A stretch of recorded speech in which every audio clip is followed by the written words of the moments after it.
شروع کرتا ہوں اللہ کے نام سے جو نہایت ہی رحم کرنے والا ہے۔ کہانی ٹی وی پر آپ سب کو خوش آمدید کہتا ہوں۔ جیسے کہ اسلام میں جمعے کے دن کو خاص فوقیت حاصل ہے، عیسائیوں کے لیے اتوار، ہندوؤں کے لیے منگل، بالکل اسی طرح یہودیوں کے لیے ہفتے کا دن محترم تھا۔ مگر فرق اتنا ہے کہ اسلام میں صرف ان لوگوں پر جن پر جمعے کی نماز فرض ہے، جمعے کی پہلی اذان سے نماز ختم ہونے تک دنیاوی کاروبار حرام ہے جو نماز میں دخل انداز ہو۔ عورتیں، بچے، مسافر اور بیمار لوگ اس حکم سے باہر ہیں کیونکہ ان پر جمعے کا نماز فرض نہیں ہے۔ لیکن یہودیوں اور عیسائیوں کے ہاں پورے دن میں دنیاوی کاروبار کرنا حرام تھا، اور خاص کر شکار کرنا سخت جرم۔ حضرت موسیٰ علیہ السلام کے بعد یہ واقعہ پیش آیا کہ بنی اسرائیل کی ایک جماعت بحر قلزم کے کنارے ایک شہر میں رہتی تھی جو مدینہ منورہ اور شام کے درمیان ہے۔ یہ لوگ مچھلی کے بہت شوقین تھے۔ رب کی شان یہ کہ ہر ہفتے اس دریا میں بے شمار مچھلیاں نمودار ہوتی تھی، یا تو ان کے امتحان کے لیے یا اس مچھلی کی زیارت کے لیے جس کے پیٹ میں حضرت یونس علیہ السلام رہتے تھے۔ باقی دنوں میں سب مچھلیاں غائب ہو جاتی تھی۔ ان کے منہ میں پانی بھر آیا اور سوچنے لگے کہ کسی تدبیر سے ان کا شکار کرنا چاہیے جس سے شکار بھی ہو جائے اور ہفتے کے دن کی بے حرمتی بھی نہ ہو۔ آخر ان عقل مندوں نے یہ حلیہ سوچا کہ دریا کے ارد گرد بہت سے گہرے غار کھود دیے اور دریا سے اس غار تک نالیاں بنا دی۔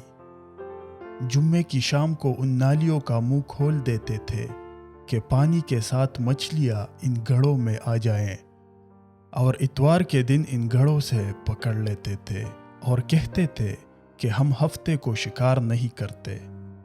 انہوں نے وہ مچھلیاں خوب کھائے اور فروخت کیے جس سے وہ بہت امیر ہو گئے۔ 40 یا 70 سال تک ان کا یہ عمل جاری رہا۔ یہ لوگ کل 70,000 تھے۔ ان کے 3 جماعتیں بن گئی، ایک تو شکار کرنے والوں کی، دوسرے اس سے منع کرنے والوں کی، اور تیسرے خاموش رہنے والوں کی۔ یہ لوگ کل 12,000 تھے، باقی سب شکاری۔ جب شکاریوں نے ان کی نصیحت نہ مانی تو انہوں نے اپنے اور ان کے درمیان ایک دیوار بنا کر شہر کے 2 حصے بنا دیے اور کہا کہ ہم ان کے ساتھ نہیں رہیں گے کہ ہم پر عذاب نہ آ جائے۔ یہاں تک کہ داؤد علیہ السلام کا زمانہ آ گیا، آپ نے ان کو شکار کرنے سے منع کیا اور فرمایا کہ اے بیوقوفو، قید کرنا ہی تو شکار ہے۔ جیسے کوئی ہرن کو جال میں پاس لے، اس نے شکار کر لیا، کھائے یا نہ کھائے، اور کھائے تو آج ہی کھائے یا کبھی دوسرے وقت۔ غرض یہ کہ ہفتے کے دن تمہیں شکار کی ممانعت ہے، نہ کہ فقط ہاتھ میں پکڑنے کی یا کھانے کی۔ اس سے باز آ جاؤ ورنہ عذاب میں گرفتار ہو جاؤ گے۔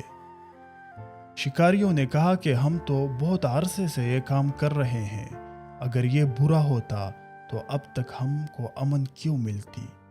تب داؤد علیہ السلام نے یہ دعا فرمائی جس سے رب کا غضب آ گیا، اور رات میں یہ سب کے سب بندر بن گئے۔ جوان لوگ بندر اور بوڑھے لوگ سور بنا دیے گئے۔ ان کے عقل و حواس تو باقی رہے، مگر ان کی قوت گویائی جاتی رہی اور جسموں سے سخت بدبو نکلنے لگی۔ صبح کے وقت اس محلے کو لوگوں نے دیکھا کہ نہ تو اس محلے سے کوئی آدمی آتا ہے اور نہ کوئی آواز، نہ کوئی دھواں وغیرہ نکلتا ہے، تو یہ دیواروں پر چڑھ کر ان کے گھروں میں داخل ہو گئے۔ وہ بندر ان کو دیکھ کر ان کی طرف دوڑے اور ان کے قدموں سے لپٹنے لگے اور ان کے کپڑے سونگھتے اور روتے تھے۔ ان لوگوں نے کہا کہ کیا ہم نے تمہیں شکار کرنے سے منع نہ کیا تھا؟ وہ بندر سر ہلاتے اور آنسو ان کے رخسار پر بہتے تھے۔ اس حال پر ان کو 3 روز گزرے اور سب ہلاک کر دیے گئے، نہ کوئی باقی بچا اور نہ ان کی نسل چلی۔